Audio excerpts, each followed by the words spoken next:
Good evening, family. This is Rob Bell getting the record straight. I'm going to do a brief truth to power segment. I think I might have mentioned a little while ago that I wanted to start doing some readings every now and then from this book, 100 Years of Lynching by Ralph Ginzburg. It's basically a reprinting of many articles, newspaper articles. And they're basically reprinted. Some of them are just paraphrased or rewritten just to in order to shorten them a bit so that he could get more information into the book. They're kind of like abridged versions of the actual articles, although some of them are verbatim. But they all reflect the actual people's names and who was involved. And it's roughly, I think, known that about 5,000 lynchings took place between 1880 and 1960, I think it was. And those are the ones we know of that were reported on. Given the murders that we see now at the hands of police, we often question, ask ourselves the question: how can this happen? Why is this society so violent? Why are police so violent? And so this kind of gives you a bit of an indication of that. It's a violent country, has an extraordinarily violent history. It's perpetrated two Holocausts: the genocide of the Native American and the enslavement of the African, and perpetrated a regime, if you will, of terror that helped maintain and perpetuate Jim Crow. Um, so the rhetorical question, why do police do what they do and why are we so violent? Part of the answer is contained in this book. So I'll read a couple of incidents. Let me just check one. Yeah, so I'll read a couple of them now because I'm behind. I had meant to start this a couple of weeks ago with so much going on, though. I have wanted to talk to some people about the uprising, about the murders, and just about the police violence that's taken place against peaceful protesters.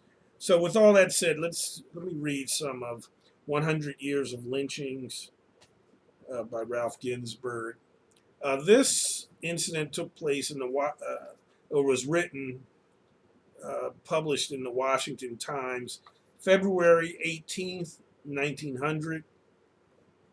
Title of it says Negro Lynched to Avenge Assault on White Woman. This occurred in Columbia, South Carolina, February 17th, 1900. Will Burtz, a Negro, 19 years old, was lynched this morning in Aiken County, South Carolina. 3 days ago, he attempted to outrage Mrs. C.L. Weeks and failed. A crowd of 250 tracked the Negro 50 miles across Aiken, Edgefield, and Greenwood counties. He was caught last evening by a farmer who received $100 from the posse. The party returned to Greenwood, and at daylight this morning, the lynching occurred. Some wished to hold the man till tonight and make a public demonstration of it, but this was outvoted. A clothesline was obtained, and one end swung over an oak limb, and the other fastened to Bert's neck. He was then ordered to climb the tree and get out on the limb. This the Negro did without hesitation. He was then shot from the limb. The rope broke, and as Bert's was not dead, he was again hoisted up and then shot to pieces. Okay, this one is from the New Orleans Times Democrat. It was published March 24th, 1900. Lynched Negro who testified for another Negro. In Ripley, Tennessee, March 23rd. This morning in the heart of the city, the body of a Negro, Lewis Rice, was found dangling from a limb of a tree. The lynching grew out of a trial in the Circuit Court of Lauderdale County, during the course of which Rice testified in favor of one of his color, who was charged with the murder of a white man named Goodrich. The next incident was reported in the New York Times on June 11th, 1900. An innocent man lynched. New Orleans, June 10th. A mob willfully and knowingly hanged and burned an innocent man, as well as another who was probably innocent, near Mississippi City, Mississippi, between midnight and 1 o'clock this morning. The lynching was the result of impatience on the part of the people of Biloxi, a nearby town, over the failure of the officers of the law to produce the man who a week ago murdered Christina Winterstein, a schoolgirl who was returning to her home near Biloxi after attending the commencement exercises of her school. The crime was an unusually atrocious one, even for outrages of this nature, and naturally suspicion pointed to some unknown Negro as the perpetrator. Many arrests were made, and two of the suspects, Askew and Russ, were placed in the Mississippi City jail for safekeeping. The proof against neither was more than remotely circumstantial. In the case of Askew, the district attorney made an examination and practically declared the man innocent.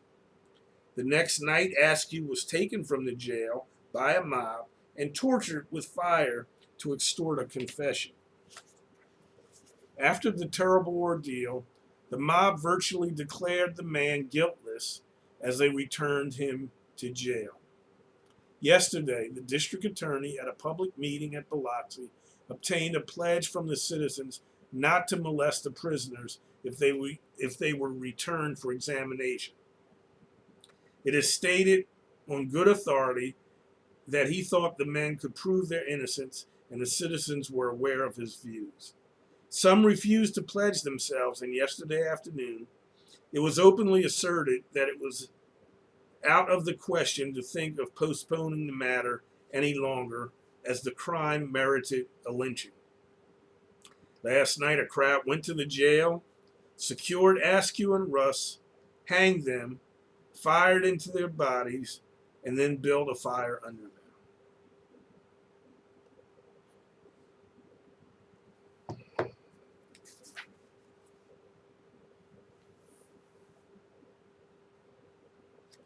And lastly, this is the last one I'll read. The New York Herald reported on July 24th, 1900. Lynched before trial. Huntsville, Alabama. July 23rd, Elijah Cook, a Negro, 20 years old, was lynched at 2 o'clock this afternoon by an immense mob of citizens of Huntsville and the surrounding county.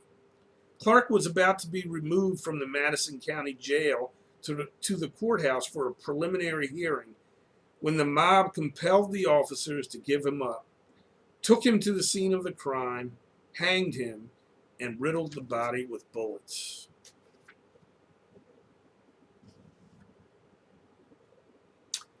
Yeah, so it's a long history of terror in America.